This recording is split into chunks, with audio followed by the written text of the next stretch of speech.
O extremo norte da Europa. No verão, o sol é rei.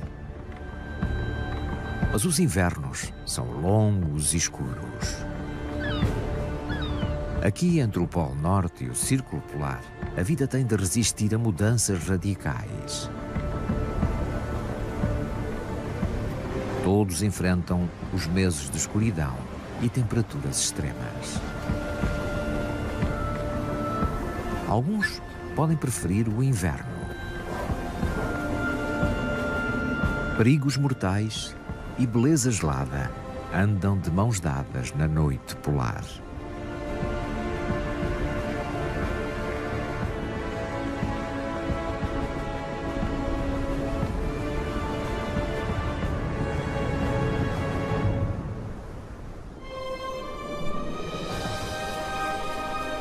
No início do outono, o dia e a noite têm a mesma duração. No extremo norte da Europa, o sol está baixo no céu. As sombras ficam mais longas e, de agora em diante, os dias tornam-se cada vez mais curtos. Mas antes que a escuridão envolva por completo o círculo polar, a natureza apresenta os frutos dos longos dias de verão. Para os animais da floresta, a abundância de alimentos chega no momento certo. Esta fêmea necessita de muitas calorias para conseguir produzir o leite suficiente para a sua prole. E terá de consumir mais ainda para obter as reservas de gordura que necessitará para a hibernação de inverno. Ela come sem parar, ganhando até 3 quilos por dia. As crias imitam a progenitora entusiasticamente e aprendem a procurar o seu próprio alimento.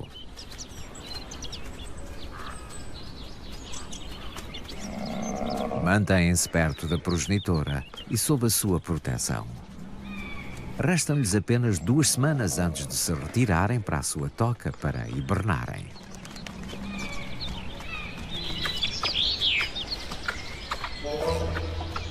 Por outro lado, o esquilo armazena sementes. Permanece acordado durante todo o inverno e precisa de se alimentar com frequência.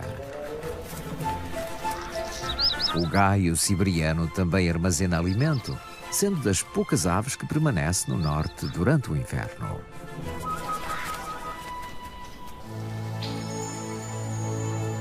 No final de setembro, as horas de sol vão diminuindo. No Ártico, o outono é muito curto. Nas pastagens de verão, o alimento abundou para as renas. No outono, continuam a armazenar as reservas de gordura para o inverno. Em breve o tempo mudará e, quando não restar mais alimento aqui, terão de seguir em frente. Mas ainda há muito com que se banquetear. O alimento abunda também nos lagos da Escandinávia e os cisnes bravos encontram aí tudo o que precisam. Nas margens ainda há muitas bagas.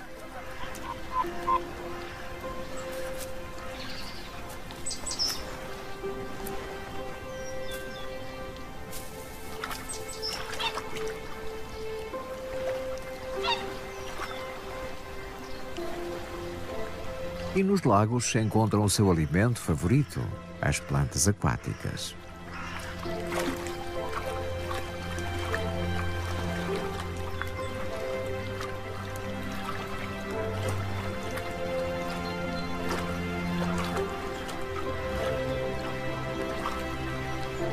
Mas mal os lagos congelem, perdem a sua fonte de alimento. A família de cisnes tem de partir da sua residência de verão. Como todas as aves no Ártico, fogem do frio e da escuridão, ficando apenas os peritos em sobrevivência.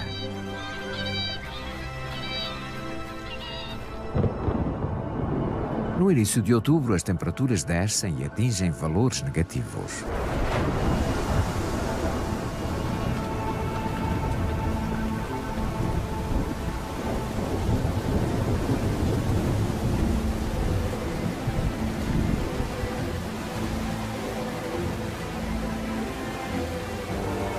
O inverno chega cedo e rapidamente à região polar.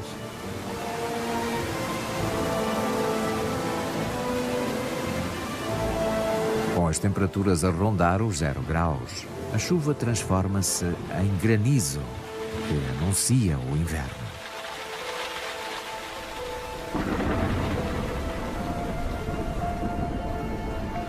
As nuvens adensam-se e as temperaturas descem cada vez mais.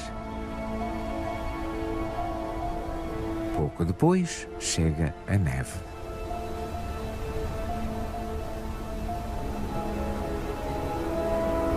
Toda a vida parece ter desaparecido.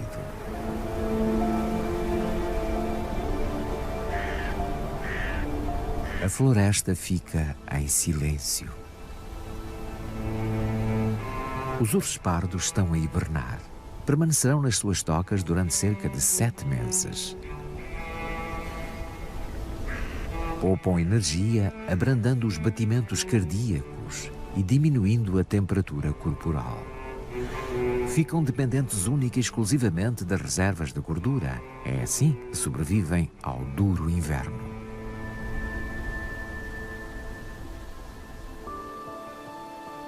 Mas a estação não é apenas escura, gelada e hostil.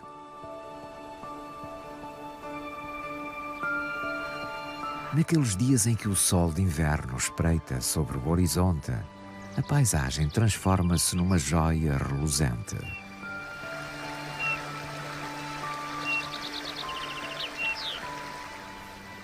Poucas são as aves canoras que permanecem no norte polar o ano todo. Entre elas contam-se os coloridos pintarroxos de bico grosso e o pintarroxo de Ornament. São resistentes e ainda conseguem encontrar alimento.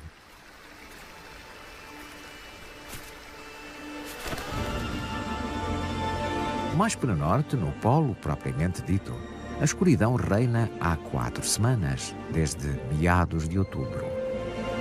Mas mais para sul, os dias também começam a ficar rapidamente mais curtos. No círculo polar, o sol aparece durante 8 horas apenas.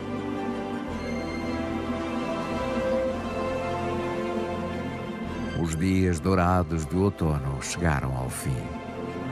O tempo das transformações radicais chegou. Para as renas também. Embora pertençam ao povo Sami, vivem sobretudo na natureza.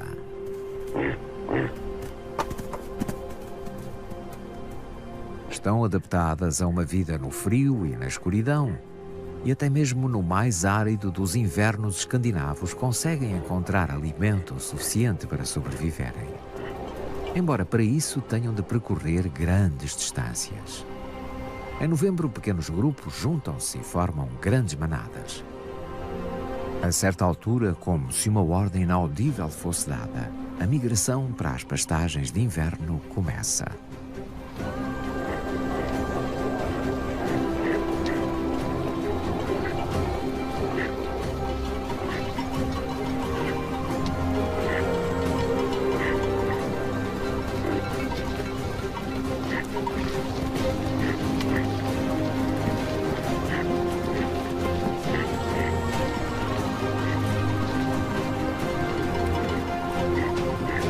Embora sejam domesticadas há centenas de anos, um instinto antigo leva-as para onde podem encontrar alimento.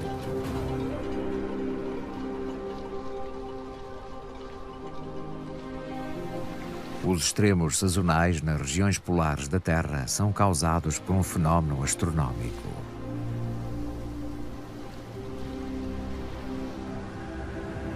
No Polo Norte, a noite dura 6 meses no inverno. O motivo é porque o eixo da Terra está num determinado ângulo em relação ao Sol. À medida que a Terra orbita o Sol, ou o Norte ou o Sul obtêm mais luz. É isto que está na origem das estações. Quando o eixo da Terra fica mais afastado do Sol, é inverno no Norte. Por volta de 21 de dezembro, todo o círculo polar fica na sombra. Mas quando o eixo da Terra se inclina para o Sol, é verão no hemisfério norte. Por volta de 21 de junho, é dia em toda a região polar. Daí em diante, a sombra vai lentamente aproximando-se do Polo Norte. Até que por volta de 21 de dezembro, as sombras voltam a envolver todo o círculo polar. Foi atingido o auge da noite polar. No Polo, o Sol desaparece durante 6 meses. No norte da Noruega, no Círculo Polar, desaparece durante um dia apenas, antes de reaparecer sobre o horizonte.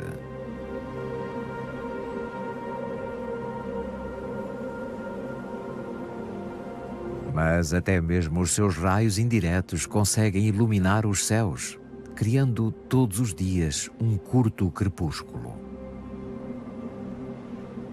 Nas próximas semanas e meses, o extremo norte será dominado pela escuridão. As noites são muito longas, tornando claramente visíveis as auroras boreais.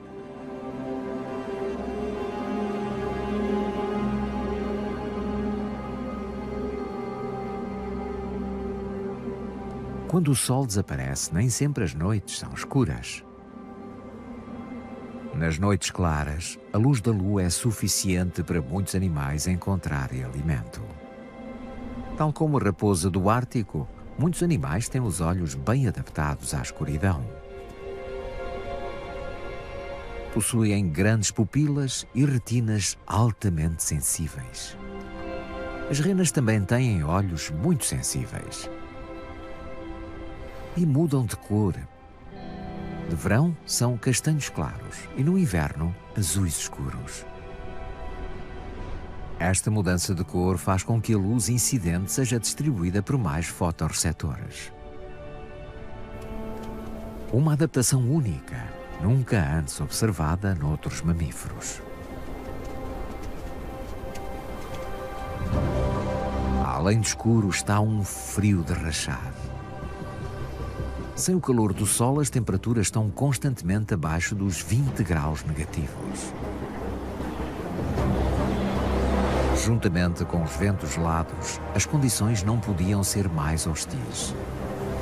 Como é que os animais e as plantas conseguem sobreviver a um ambiente tão inóspito? O mais importante é conservar calor. E os bois almiscarados fazem-no como mais nenhum animal.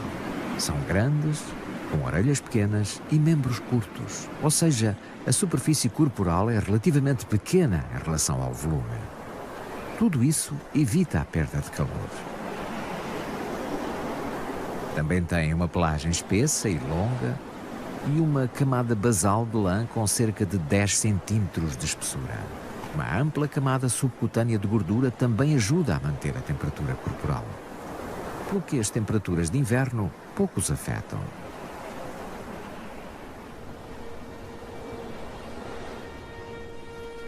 As renas também se encontram adaptadas de forma muito eficaz às baixas temperaturas. Também lhes cresce uma pelagem espessa e felpuda. Os pelos das renas são ocos. Esta característica cria uma bolsa de ar que as isola do frio.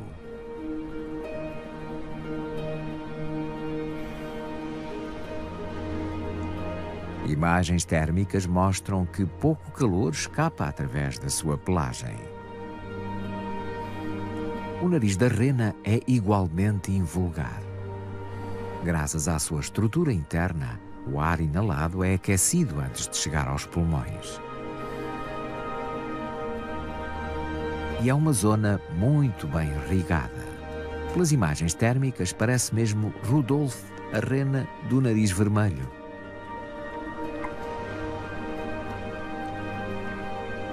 Em contraste, a temperatura dos membros é baixa. O sangue vindo do interior do corpo transmite o calor ao sangue frio que vem do exterior. Esta circulação permite a troca de calor, impedindo os membros de congelarem e o corpo de arrefecer. É assim que as renas conseguem suportar temperaturas de 40 graus negativos. Nos meses de inverno, o interior norte da Escandinávia fica coberto de gelo. Mas a zona costeira é muito mais amena. A corrente do Golfo permite que os fiordes noruegueses permaneçam livres de gelo durante todo o ano. A água do mar raramente atinge temperaturas abaixo dos 4 graus centígrados. Está quente demais para congelar, independentemente de quão baixa seja a temperatura ambiente.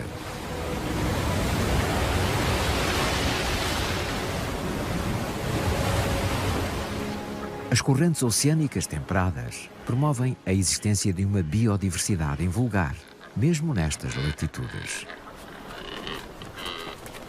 As aves marinhas juntam-se nas baías abrigadas. E as garças chegam, vindas do interior. Com alguma luz, ainda são capazes de encontrar alimento.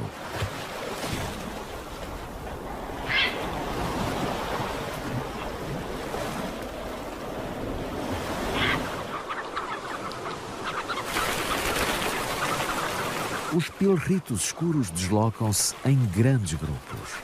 São as únicas aves limícolas que passam o inverno a norte do Círculo Polar. As poucas horas de crepúsculo são mais que suficientes para se alimentarem. As águas dos fiordes noruegueses mais a norte constituem uma fonte de alimento natural incrivelmente rica. Milhões de arenques passam aqui o inverno.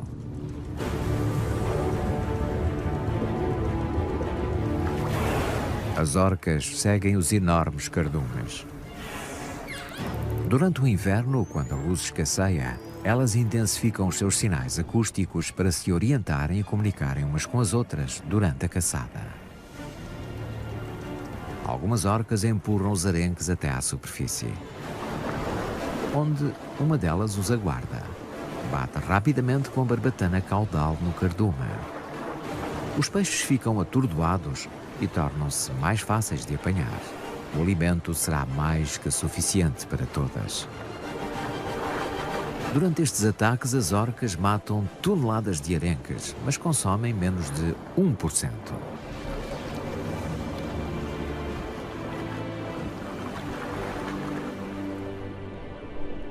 A corrente do Golfo mantém o oceano no norte da Europa livre de gelo, mesmo para lá do Círculo Ártico. Mas não tão longe como o arquipélago Spitsbergen, localizado a mais de 1000 quilómetros a norte da Noruega. Aqui a noite polar dura quase 4 meses. As condições são mais extremas ainda do que no continente.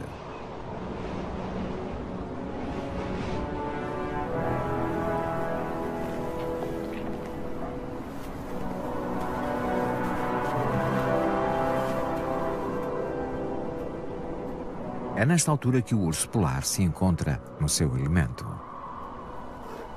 Não há nenhum animal mais adaptado a seu habitat do que o urso polar. A sua pelagem quente não cobre apenas o corpo, cobre também os membros e as grandes solas das patas que os impedem de se enterrarem na neve. Uma camada espessa de gordura isola-o contra o frio, até mesmo com temperaturas de 40 graus negativos. Este jovem macho anda à caça de focas. O mar gelado à entrada do glaciar Spitsbergen é a sua zona de caça.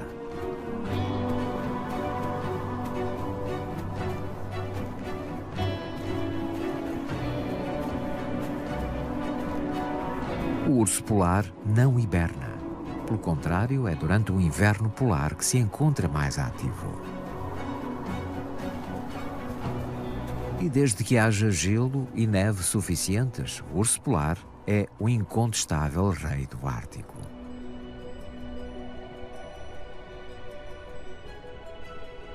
A noite polar não traz apenas frio e escuridão. É o cenário de um fabuloso fenómeno da natureza. A aurora boreal transforma o céu noturno de forma mágica. Este fascinante espetáculo natural é um fenómeno cósmico e, curiosamente, é causado pelo Sol. Embora não possa ser visto, é um pré-requisito para esta dramática exibição de luzes.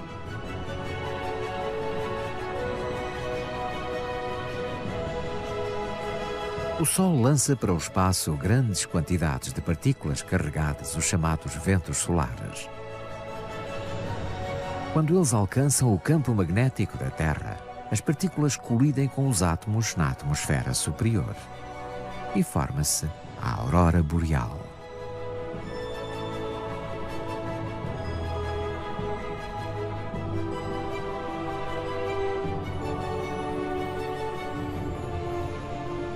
Quando o dia fica mais claro ou quando a lua surge, a aurora boreal desaparece.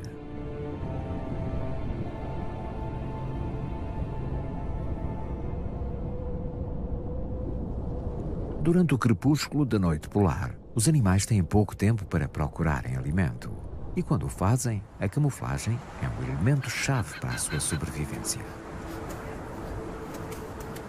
No inverno, a raposa do Ártico exibe uma pelagem branca e densa. Na paisagem coberta de neve, torna-a praticamente invisível às suas presas. Para se proteger dos rigores do inverno, enrola-se, mantendo o focinho quente na pelagem. Em condições particularmente inóspitas, a raposa retira-se para a sua toca.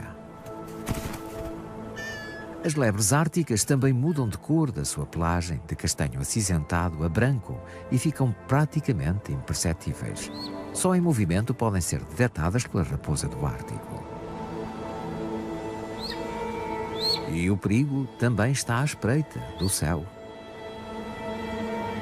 Mas a águia real não tem muito tempo para caçar. Embora tenha uma visão extremamente apurada, durante o crepúsculo ela tem dificuldades em detectar a presa. O lagopo de branco está camuflado quase na perfeição.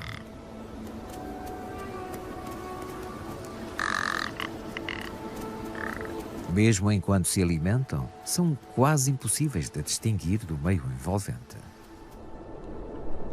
A natureza nem sempre favorece o predador. Mas sem camuflagem, a sobrevivência torna-se mais difícil. E o lemingue da Noruega daria uma boa presa. Contudo, tem outra estratégia para se proteger. Os lemingues estão entre os animais que vivem em túneis sob a neve durante o inverno. A camada branca fornece um excelente isolamento contra o frio e também uma boa proteção contra os inimigos. Enquanto as temperaturas assolam a superfície, os pequenos roedores procuram o seu alimento imperturbáveis debaixo da neve. No final de dezembro, os crepúsculos no norte da Escandinávia são ainda muito curtos. A noite continua a dominar a região, bem como o clima extremo. As renas partem em busca de zonas mais altas e expostas, onde os ventos afastam a neve, facilitando a busca por alimento. Alimentam-se dos líquenes quase indigestos que crescem aqui e que poucos animais árticos peritos em sobrevivência usam como alimento. Mas esta dieta pobre não é suficiente para satisfazer as necessidades energéticas da rena durante o inverno. Elas também abrandam o seu metabolismo de forma dramática.